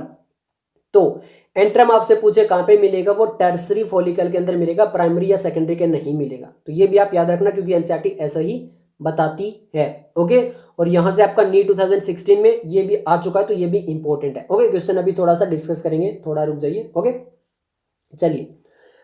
The theca layer is organised into an inner theca interna and an outer theca externa. अब ये किसकी बात कर रहा है, थीका लेयर की। देखिए सिंपल सा ये बता रहा है, जो ग्रेनुलर सेल्स थे जो कि आपकी प्राइमरी फॉलिकल के बाहर लगे थे, फिर और ज्यादा लगे तो सेकेंडरी फॉलिकल बन गई, और ज्यादा लगे तो टर्सरी फॉलिकल। तो यहां पर वो बहुत ज्यादा हो चुके हैं, तो वो जो थीका बनी है अब हम उसको क्या कर देते हैं, उस थीका लेयर को डिवाइड कर देते हैं। देखिए the theca layer is organised, inner वाली जो इनसाइड की तरफ हो गई, जो एंट्रम की तरफ हो गई, उसको हम बोल देते हैं इनर थीका, और जो थोड़ी सी बाहर की तरफ हो गई उसको बोल देते हैं थीका एक्सटर्ना। तो थीका इंटरना और थीका एक्सटर्ना वही एक लेयर है, बट हमने इनसाइड वाले और आउटसाइड वाले को नाम अलग अलग दे दिया है। Okay, it is important to draw your attention that it is at this stage that the primary oocyte within the tertiary follicle grow in size and completes its first meiotic division। अब जाकर first meiotic division complete होती है, जो primary oocyte में start हुई थी और prophase 1 में जाकर रुक गई थी। ओके, वो अब जाकर कंप्लीट होती है, इतनी ज्यादा यहां पर टाइम ले लेती है। तो उस टाइम पे हो क्या रहता है कि वहां पे कुछ सेल्स आते हैं, प्राइमरी बना देते हैं, फिर कुछ और सेल्स आ जाते हैं, सेकेंडरी बना देते हैं, फिर कुछ और आ जाते हैं, वो उसको टर्सरी बना देते हैं, उसमें फ्लूइड फिल्ड जो वो कैविटी बन जाती है, वहां पे जो लेयर है वो इतनी बड़ी हो जाती है कि उसको दो में कन्वर्ट करना पड़ता है, एक्सटर्ना जो आउटसाइड है, इंटरना जो इनसाइड है। ओके, और तब जाकर उसमें कहीं पे और साइज उसका इंक्रीज होता है, तब जाकर उसमें मियोटिक डिवीजन कंप्लीट होती है। जब मियोटिक डिवीजन कंप्लीट होगी तो वही बनेगा सेकेंडरी oocyte। जैसे प्राइमरी स्पर्मेटोसाइट से सेकेंडरी स्पर्मेटोसाइट बना था, वैसे यहां पर भी क्या होगा, जो आपकी प्राइमरी oocyte है उसमें जब मियोटिक 1 जो डिवीजन चल रही थी वो कंप्लीट होगी तो बन जाएगी secondary oocyte। It is an unequal division resulting in the formation of a large haploid secondary oocyte। यहां पर जो है वो एक सेकेंडरी oocyte बनता है। अब जो ये सेकेंडरी oocyte है वो हैप्लॉइड है, प्राइमरी oocyte आपका अब भी डिप्लॉइड है, ऊगोनिया भी आपका डिप्लॉइड है। ओके, सेकेंडरी oocyte बोला, इसका मतलब यहां पर अभी डिवीजन मियोटिक डिवीजन 2 जो है वो वापिस से चलेगी। अब इन्होंने ये इंपॉर्टेंट बोला, इन्होंने बोला कि अनइक्वल डिवीजन होती है, यहां पर सेकेंडरी oocyte तो बनता है हैप्लॉइड, बट उसके साथ एक टीनर फर्स्ट पोलर बॉडी बनती है। अब ये पोलर बॉडी क्यों बन रही है, यहाँ पे कोई एक सेल और क्यों नहीं बन रहा है, सेकेंडरी oocyte 2 क्यों नहीं बन रहे, तो इसका इंपॉर्टेंट ऐसा समझिए, जो मेल गेमेट थे वहां पे नंबर बढ़ाना था, यहां पर हमें नंबर कम ही कम कर रहे हैं। तो यहां पर क्या हो रहा है, वहां पर तो एक जो स्पर्मेटोगोनिया था, जब प्राइमरी oocyte बन रही थी 2 सेल बन रहे थे, फिर 4 बन रहे थे, बट यहां पर ऐसा नहीं करना है, हमें केवल एक ही ओवम बनाना है, सिंगल ओवम बनाना है। तो सिंगल ओवम बनाने के लिए जो प्राइमरी oocyte के अंदर 2 सेल हो जाते हैं, तो एक जो होता है उसको पोलर बॉडी में बना कन्वर्ट कर दिया जाता है, उसका इतना कुछ काम रहता नहीं है।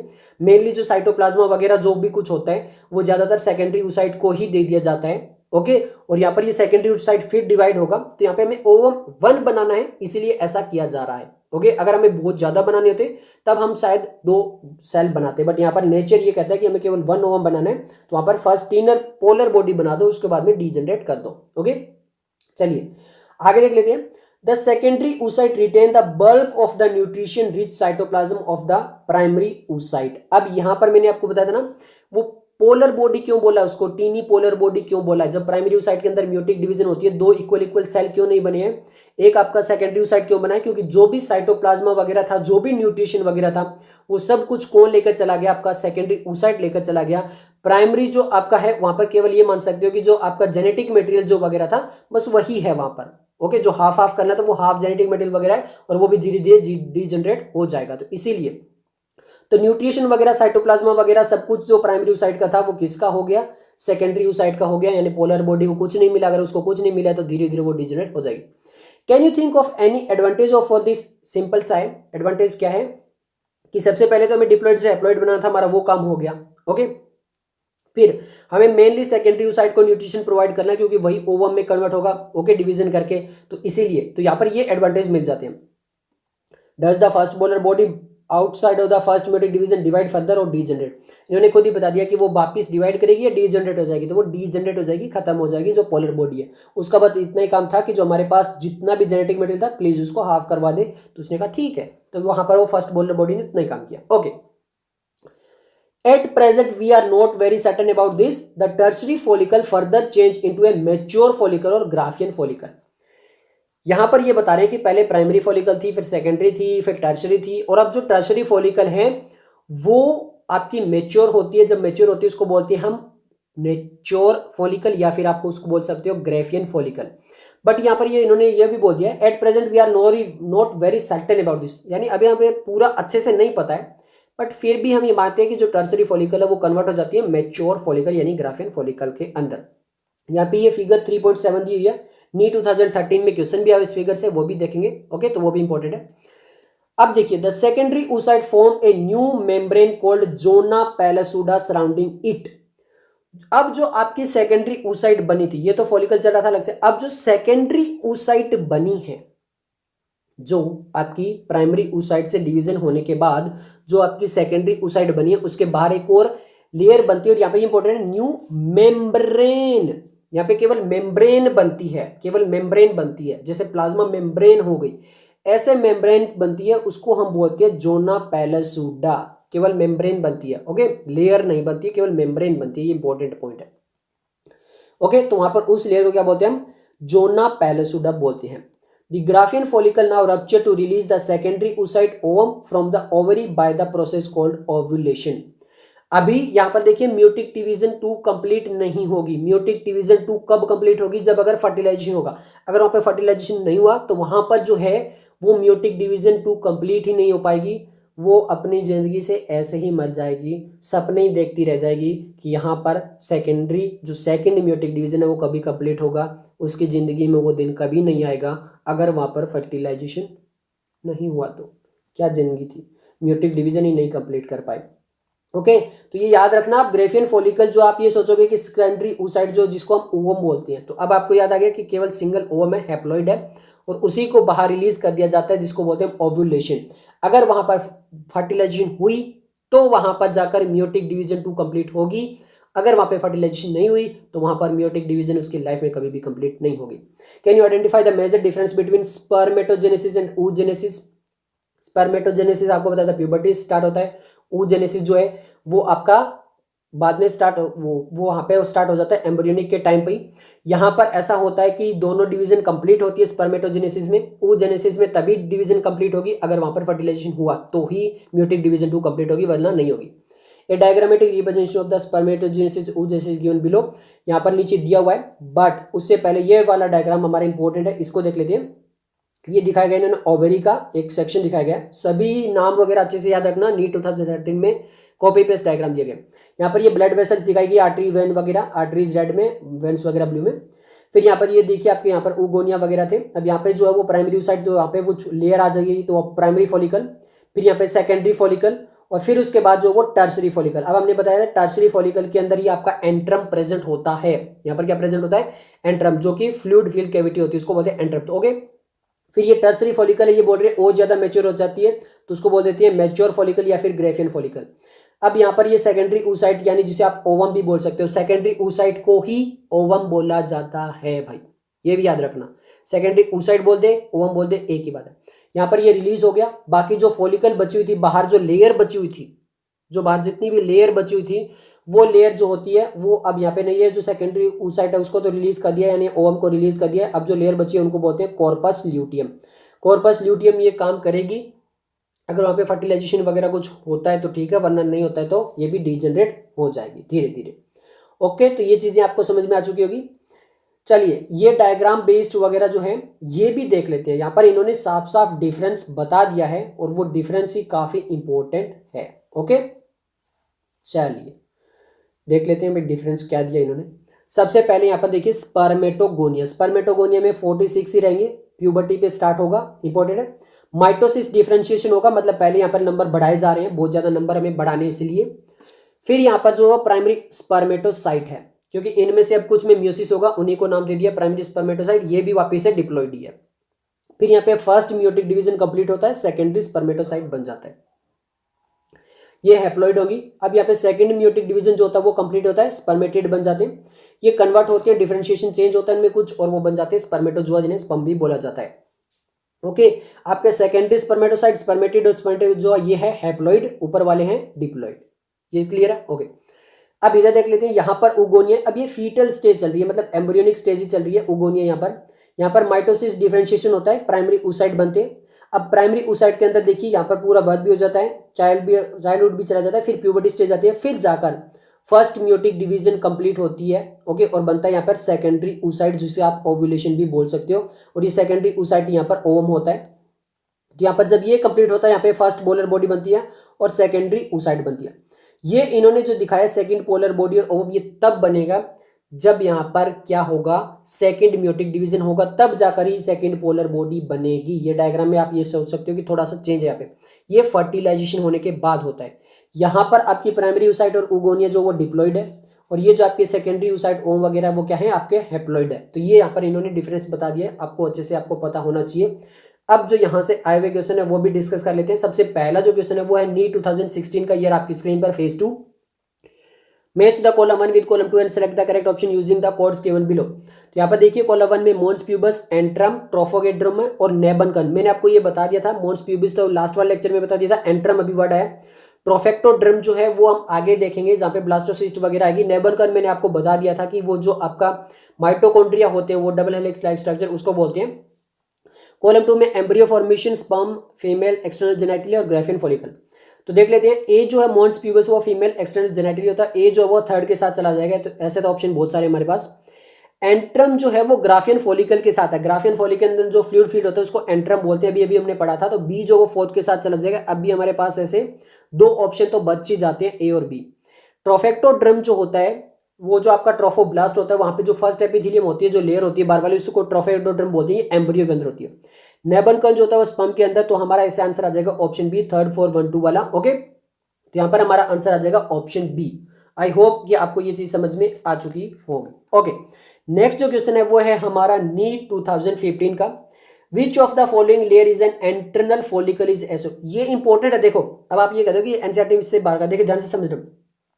विच of the following layer is an antral follicle. Antral follicle की होनी चाहिए और ए सेलुलर होनी चाहिए। कैसे होनी चाहिए? ए सेलुलर, मतलब सेल्स की नहीं बनी होनी चाहिए। तो देखो ग्रेनुलोसा, ग्रेनुलोसा तो सेल्स ही थे, तो उनमें तो कुछ पता नहीं। थीका इंटरना, थीका इंटरना तो उन्हीं सेल्स से जो बन रही थी उसी को थीका इंटरना और थीका एक्सटर्ना बोला था, ये भी सेलुलर। स्ट्रोमा, स्ट्रोमा अलग चीज है। यहां पर ये जो है फॉलिकल के अंदर हमने कहीं पढ़ा, but zona pellucida, zona pellucida acellular layer होती है, वो सेल से नहीं मिलकर बनती है। वहां पे साफ साफ लिखा था ए न्यू मेम्ब्रेन। फॉलिकल के बाहर सेकेंडरी साइड के बाहर मेम्ब्रेन लिखा था, कहीं पर भी ऐसा नहीं लिखा था कि वो सेल से कुछ ऐसा बनती है। ये मेम्ब्रेन होती है केवल। तो ये कैसी होगी? अगर मेम्ब्रेन है तो वो क्या होगी? ए सेलुलर होगी। तो आंसर आएगा जोना पेलिसुडा। ओके, ओके, नेक्स्ट जो हमारा क्वेश्चन है वो नीट 2013 कर्नाटका स्टेट का अलग से जो एग्जाम होता है वहां पे डायग्राम बेस्ड आया था, जो अभी हमने आपको बताया कि डायग्राम बेस्ड आया था। देखिए, the figure show a section of the human ovary, select the option which given the correct identification of either A और बी विद फंक्शन और कैरेक्टरिस्टिक्स। तो यहाँ पर ये डायग्राम आपको दिखाई दे रहा है, यहाँ पर ए और बी दिखा हुआ है बहुत अच्छे से। तो देखिए ऑप्शन देख लीजिए, B corpus luteum secrete progesterone, A tertiary follicle forms Graafian follicle, B corpus luteum secrete estrogen और ए है primary oocyte, it is in the prophase 1 of the meiotic division. Primary oocyte नहीं, primary follicle. तो यहाँ पर देखिए जो B वाला है वो कॉर्पस ल्यूटियम है, ये तो बिल्कुल करेक्ट है। ए वाला तो टर्शरी फॉलिकल और प्राइमरी oocyte दिया गया, हम वहां पर डायग्राम में अगर प्राइमरी फॉलिकल लिखा है तो प्राइमरी फॉलिकल, तो प्राइमरी oocyte वगैरह। तो कॉर्पस ल्यूटियम जो होता है वो प्रोजेस्टेरोन सीक्रेट करता है। ये जो फंक्शन है, ये फंक्शन हम आगे जो हम पढ़ेंगे मेंस्ट्रुअल साइकिल उसके अंदर पढ़ेंगे कि कॉर्पस ल्यूटियम जो होती है वो प्रोजेस्टेरोन सीक्रेट करती है।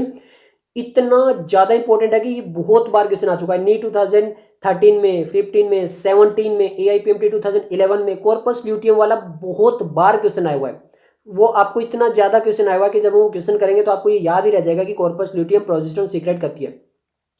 इस क्वेश्चन को यहाँ पर डिस्कस मैंने इसीलिए करवा दिया है क्योंकि ये डायग्राम बेस्ड था। ओके, तो कॉर्पस ल्यूटियम ये प्रोजेस्टेरोन सीक्रेट करती है नहीं करती है वो हम नेक्स्ट वाले लेक्चर के अंदर देखेंगे, बट आप याद रखना वो प्रोजेस्टेरोन सीक्रेट करती है, कईयों को तो पता भी होगा। ओके, नेक्स्ट क्वेश्चन आप देख लेते हैं नीट 2013 जो नेशनल लेवल का था उसमें भी आया हुआ है, what is the correct sequence of sperm formation. तो देखिए जो स्पर्म फॉर्मेशन वाला जो सीक्वेंस है ना, वो जो लास्ट में हमने टेबल दी थी ना, उसके याद कर सकते हो आप, उससे बहुत आसानी से आपको याद रहेगा, वही आएगा यहाँ पे। इसलिए वो लास्ट वाला डायग्राम बहुत इंपॉर्टेंट होता है। जो हमने वहां पे डिफरेंस दिया हुआ था ना oogenesis के अंदर स्पर्मेटोजेनेसिस के अंदर, वो वाला बहुत इंपॉर्टेंट है। तो यहाँ पर ये देखा करेक्ट सीक्वेंस बताना है। ऑप्शन देख लीजिए, spermatogonia, spermatozoa, spermatocyte, spermatid, spermatogonia, spermatocyte, spermatid, spermatozoa, spermatid, spermatocyte, spermatogonia, spermatozoa, spermatogonia, spermatocyte, spermatozoa, spermatid. स्पर्मा स्पर्मा इतना हो गया है कि कुछ समझ में नहीं आ रहा। सिंपल सा देखिए, याद रखिए, पहले स्पर्मेटोगोनिया आएगा, ऐसे A, B और D ऑप्शन है। सेकंड उसके बाद प्राइमरी स्पर्मेटोसाइट, सेकेंडरी स्पर्मेटोसाइट, यानी सिंपल स्पर्मेटोसाइट बोल रहे तो वो बिल्कुल करेक्ट है। उसके बाद जो है वो आएगा हमारा स्पर्मेटिड। तो यहां पर देखिए स्पर्मेटिड आता है, वो कन्वर्ट होता है स्पर्मेटोजोआ के अंदर। तो हमारा आंसर आ जाएगा option B. Okay, I hope कि आपको बिल्कुल अच्छे से समझ में आ चुका होगा कि क्या यहाँ पे कहना चाह रहा हूं। ओके, नेक्स्ट जो क्वेश्चन है वो नीट 2015 का है, बट जो एग्जाम कैंसिल हुआ तो वहां पे है। क्वेश्चन देखिए, Which of the following cell during gametogenesis is normally diploid? ये इंपॉर्टेंट है, कौन सा सेल डिप्लॉइड है। देखिए spermatogonia, secondary polar body, primary polar body या फिर स्पर्मेटिड। तो देखिए स्पर्मेटोगोनिया डिप्लॉइड है, पहले ही हमने पढ़ा था स्पर्मेटोगोनिया डिप्लॉइड होता है, प्राइमरी स्पर्मेटोसाइट भी डिप्लॉइड होती है। सेकेंडरी पोलर बॉडी, जो फर्स्ट पोलर बॉडी उसको प्राइमरी पोलर बॉडी, जो सेकंड पोलर बॉडी उसको सेकेंडरी पोलर बॉडी बोला है, और कुछ भी नहीं, ये थोड़ा सा आपको कंफ्यूज करने के लिए, बट आपका आंसर डायरेक्ट आ जाता है स्पर्मेटोगोनिया वाला। ओके, ये एग्जाम पे कैंसिल हो गया था, बट इंपॉर्टेंट है, एग्जाम आया हुआ है तो आया हुआ है। नीट 2020 फेज 2, जो कि कुछ बच्चों के लिए अलग से एग्जाम हुआ था, वहां पे क्वेश्चन आया हुआ, ये रहा आपकी स्क्रीन पे। Select the correct option of haploid cell from the group.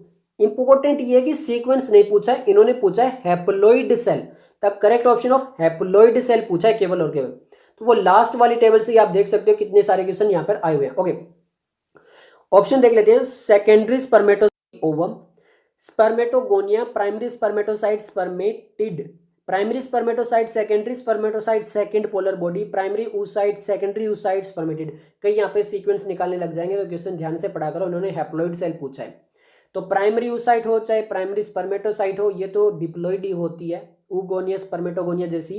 तो इनको छोड़ दो, तो ये तीनों ऑप्शन में है, सेकंड थर्ड फोर्थ में। ऑप्शन फर्स्ट देख लीजिए, secondary spermatocyte, first polar body और ओवम, ये हैप्लॉइड होती है, तो आंसर आ जाएगा ऑप्शन फर्स्ट। ओके, तो ये सब कुछ था आज की वीडियो के लिए। अगर आपको वीडियो पसंद आए तो लाइक कीजिए, दोस्तों के साथ शेयर कीजिए। मिलते हैं जल्दी नेक्स्ट वीडियो के साथ, तब तक के लिए धन्यवाद।